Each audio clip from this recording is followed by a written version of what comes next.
Welcome back to Celebrity Radio. It's Alex Belfield talking to some of the world's biggest stars and some of my favourite people. And we've got one for you now. Well, when I say a huge star, she's not as big as she was. I'm talking physically. Lisa Lampanelli, how are you? Oh, I'm glad you've noticed. I don't recognise you. What happened to my Lisa? There we were a few years ago in Detroit, and you look like the size of a small house. Now you're a bikini model. I think more of a cottage or maybe a guest house. You look delicious now. How have you done it? You know what? I very publicly had gastric sleeve surgery, which is a surgery that they cut out most of your stomach so you can't eat like you have 9 rectums anymore. And I lost, 4 years ago, I lost 107 pounds, and I've kept it all off for 4 years, so I'm very proud of myself. Yeah, congratulations, because a lot of people do that, lose it, and then immediately put it back on and eat through it. Yes, we call that the Carney Wilson syndrome. I'm sorry, that was mean, but it's still okay. Yeah, it is. And that's what we love about you. You are the queen of mean. I got to know you on the Howard Stern show years and years ago, and you've created this brand, which is phenomenal. I think you're probably selling more tickets in comedy than anybody else around the world. You never stop working, do you? Well, I probably don't sell more than anyone, but I do sell consistently, which is, there's an old song from Follies that says, I'm still here. And it's like, maybe, I never will play Madison Square Garden, but I think I've been working with big ticket sales since, for 26 years now, so I'm very lucky.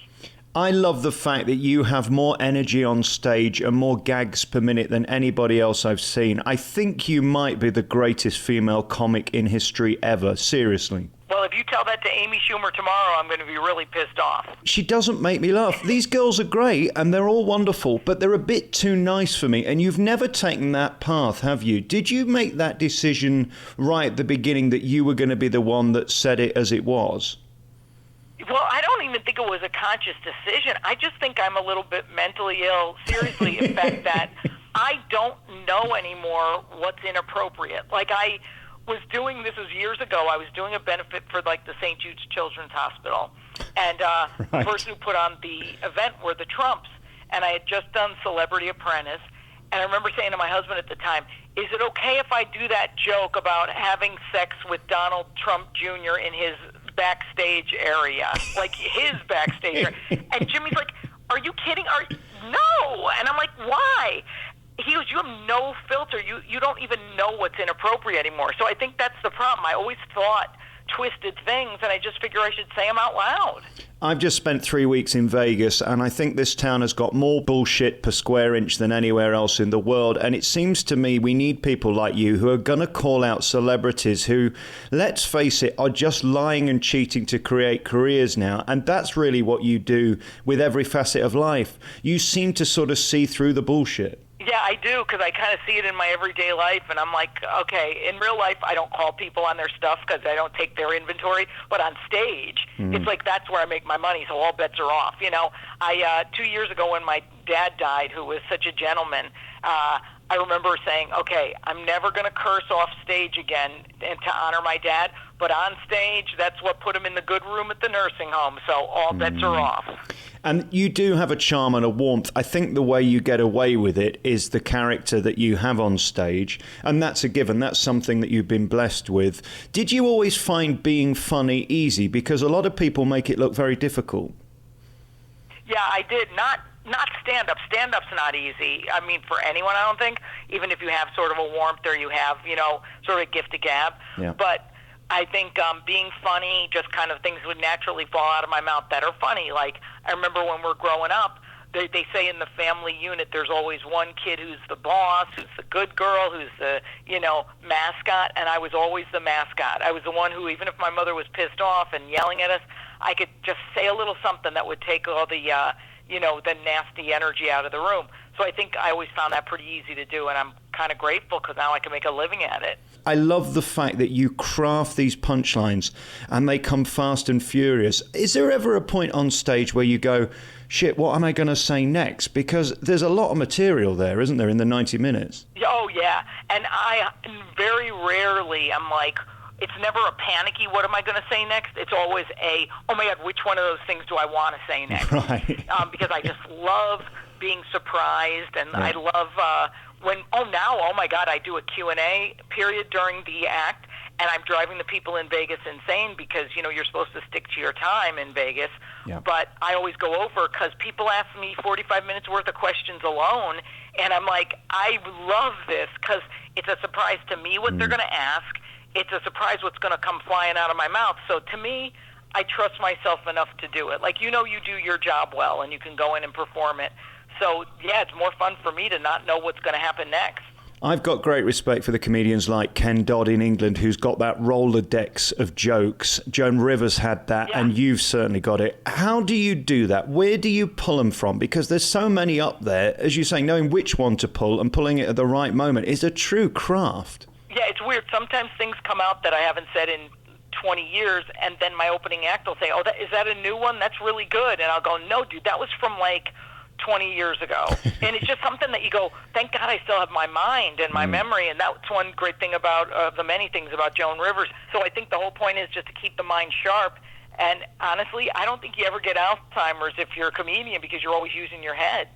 Yeah, and you can't be off focus for a second. There was one joke you did that I thought was probably the greatest joke ever. It was an Obama joke about change. And some people would say it's a racist joke, but it isn't. That's what you're clever at. You take something that's obvious and then you do that clever zinger twisty thing at the end that only comedians like you can do. How do you think of something like that? Because it's beautiful. Yeah, that's just one that just popped out of my mouth when I was literally on stage. And thank God I tape all my shows. So what I do is that's my process. I never sit down at the computer and just write jokes or anything. I'll just have it pop out, then I'll listen to the tape, and I'll go, oh my God, I have to put that in as something regular and then sharpen it up, and suddenly it's a bit. So I think what happens is with me, I write on stage, and that's the only place I'm really free with my 100% being in the moment. I think you have to be totally, or I have to be totally in the moment to have that stuff come out. So yeah, I love just riffing on stuff. And people always say, oh, but what if it bombs? I'm like, I'm funny. I knew how to make my mother laugh when she was hitting us with a spatula. Are you kidding me? I can make people laugh in Vegas. You'd have a court case over that today, wouldn't you? Exactly. What I love about you is there is literally nothing you won't talk about. Or are there subjects where you draw the line? No, the only line I ever drew was if I couldn't make it funny. Because, my job is to make people laugh. I don't use them to get therapy. Like, that's my particular bone that I have to pick with comedians is when they go up and just, like you said, tell you about their day and they're trying to get to something funny and they're trying to get therapy out of you. I'm there to give the audience a little laughter therapy so they can kind of have a lighter day for a minute. It's why I hate when I can't make something funny and I won't do it. For instance, September 11th is still one of those things that only true comic greats can make funny. Like I remember Colin Quinn could do it. I remember Nick DiPaolo. A couple days after September 11th, they were really doing well-crafted, excellent, meaningful bits about it. I never could make it funny, so I said, you know what, this isn't my job. But if I can make it funny, I can make AIDS, cancer, and rape funny, I'm doing pretty good. Yeah, and you do. I sat there in that Fox Theatre in Detroit, and to hear the roar of the crowd is so thrilling. What's it like for you standing on stage hearing that? Is it utterly thrilling? Is there any way of describing the feeling of getting a big laugh? Yeah, it used to be the thing that made me feel best in the world, but I think, honestly, I hate to act all serious, but, I've been able to reconstruct that feeling in my real life so that my only joy isn't on stage. So, for instance, when I'm just sitting around, hanging out with my dog, or I'm, upstairs, I just started to do painting. When I have my mom over and a bunch of friends for game night, things like that where it gets really raucous and loud and we're all laughing. I'm like, wow, you can really recreate that good feeling everywhere. And again, comics think they have to be miserable to be a successful comic. I'm the happiest I've ever been, and I'm just like, wow, I have the fullest, best life, even though it's a simple life. Yeah. So there's nothing like just every day living it with so much joy that you're just smiling all the time, and that's what it feels like on stage. I'm smiling all the time. In 5 years, I've managed to lose 5 stone by doing basically no carbs and stuff like that. But I still see myself as a morbidly obese guy. What do you view yourself as? Because the pictures of you right now are so different from the Lisa that we see on the posters back 5 or 10 years ago even. Have you ever been more content with your image, or are you still fighting the fat girl inside? Oh, no, I was always... The problem was I was never the fat girl inside. I was always the skinny girl inside because I grew up thin. And I was always like, why are people saying I'm fat? Were they crazy? And honestly, that's how mentally ill I am. And now I don't feel like I'll never use the word beautiful, or at least not in the next few years. Beautiful, hot, sexy, none of that stuff. That doesn't even touch how I feel. I just feel so comfortable and happy, and like I feel literally, I'm not even kidding, like I feel 19 years old because I have so much energy. Yeah. Like last night, I think I was up from 1 in the morning till 9 this morning, just kind of doing work and having fun, and I went running, and I'm like, whoa, this is weird. I just have so much energy, and it's not even speed. Like some people use speed to lose weight. I'm like, wow, I didn't even have to. So yeah, so I feel like comfortable, content, and like I at least look cute in clothes. So at this point, I can't give myself huge compliments other than, oh, I look cute in clothes. So that's why I feel much more content. I'm terrible out of clothes, by the way, because when you're 54-ish, you don't lose cellulite. So I still look like an ass with a gravel driveway on my ass, but that's okay. And of course, people treat you differently. I know it's not nice to admit, but people do seem to like thin people more than fat people. It's just the way of the world. It's not right. It's not fair. But it is true, isn't it? Well, it's interesting. I wrote a play that I'm so excited. We just got the news that it's being produced in the fall in New York City off Broadway. Yeah. This has been one of my dreams for a long time. And it's called Stuffed. And it's about 4 women with eating problems. And it's really funny, but also kind of an emotional show, too. But what's great about it is I say that the last legal thing you're allowed to call someone and not have to apologize for is the word fat. Because you can't say the N-word, you can't call a person a racial or sexual stereotype or slur, but you can call somebody fat any day you want because it's their fault. Right. So, yeah, I do feel some people treat fat people badly, but I also do feel sometimes when you have low self-esteem as a fat person, you bring that to the table, and your low self-esteem makes you be treated worse. Yeah. So it's sort of everybody's fault. They really have to bring their best to the table all the time. What do you make of the celebrity world we're in now? I see people with 1 million followers on Twitter who just seem to pout 37 times a day and take pictures. The days of true stars seems to have gone. Will it ever come back, or is this what we're left with now, the Twitter generation? I think it's going to be a rare person who stands up and says Twitter and Facebook and all that suck. I'm one of the few who does. I think Louis C.K. also doesn't do it anymore. I think he took his Twitter page down. I do it only to promote things, but I don't ever publicize my real life, not because I'm private, but, dude, because I forget to. Yeah. Like, I was never a big picture taker, so I haven't turned into one. Right. And I just enjoy the moment. It takes people out of the moment, and I admire anyone who kind of goes, no, I'm just living my life, and I forgot to document it. If it happens, all these people think if it happens and nobody sees it, it didn't really happen. Right. That's not true. It all happened. You just have to enjoy it. And nothing pisses me off more than sitting in a theatre. I've seen 50 shows in Vegas in the last 3 weeks, and there they are watching the whole show through their bleeding phones, and you think, put it down and be in the moment. I mean, what are they filming it for? Oh, my God. You would laugh so much. I wish somebody had taped this at a show I just did. This woman in the front, I'm used to seeing that occasionally, but I'm pretty hardcore, I think, and will yell at people, so I think they know better. But at one point in the front row, a woman was texting or something, and I go, oh, are you a doctor? And she's like, what? And I go, are you emergency heart surgery you have to perform? I said, because if that's why your excuse is that you're texting on your effing phone, fine. If not, you can get the F out. And, I certainly didn't say F. And we got in a whole big discussion about it. Then I'm just like, yeah, if you're bored, leave. I'll still have your ticket money, but 90% of the audience wouldn't even dare pull that out.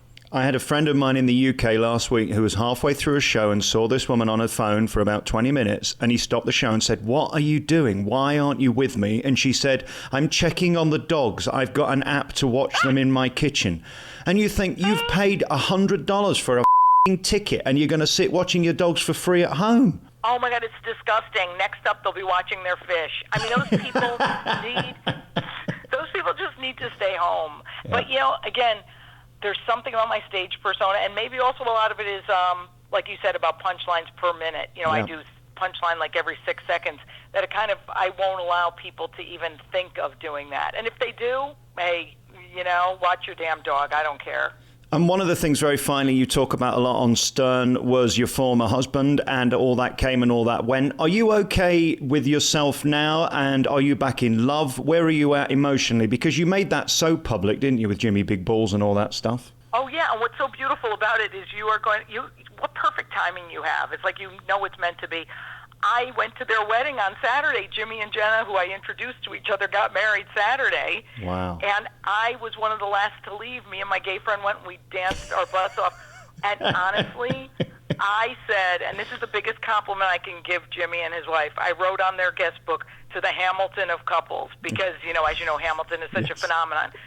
They are a great couple, and I'm so lucky to have, had something in my hand in that. But no, I'm not dating yet. I figure, you know what, let's give it some time. Let's give it some breathing room. I think I'm going to take a rest. And once I'm done with menopause and have some sexual feelings left in my lower regions, maybe I'll get out there again. Have you ever tried sitting on the washing machine on a fast spin? That might get you started. You know what? I'm going to try. I'll have to hang up and do that right now. You are truly one of my favourite people ever. I love your appearances on Stern, and thank God to him for doing what he does and getting you on and bringing you to people like me, because I'd never have known about you. I beg you to come to England, because you're so rare, and what you do is only akin to someone as brilliant as Joan Rivers, and I hold her up there with the absolute best. Wow. Well, thank you for using our names in the same sentence. That's a huge honor. So God bless, and hey, you may see me in England sometime. And interestingly, the last time I saw Joan was at the showroom at the Venetian, where you'll be appearing this Saturday for Lipshtick, which is a wonderful cabaret room. And then you're going to the bigger theatre on the 30th of June too. So you're back there twice. Yeah, it's great. They have me like once every couple months or so, and it's honestly one of my favorite places to play. They treat me so well. Plus, the audience is very interesting, let's say. So we always have something to make fun of. So I look forward to seeing you there. And by the way, if you see me, please leave me alone. I love watching the show. I don't want to be part of it. You got it. I won't look for a guy who lost 5 stone, whatever that means. Lisa Lampanelli, one of the biggest stars in the world, one of my favourite comedians and a huge star, appearing at the Venetian Hotel and Casino with Lipshtick on Saturday nights. You can Google Lisa Lampanelli Venetian to get tour dates. Lisa, great to talk to you. Thank you so much. God bless. See you soon, man.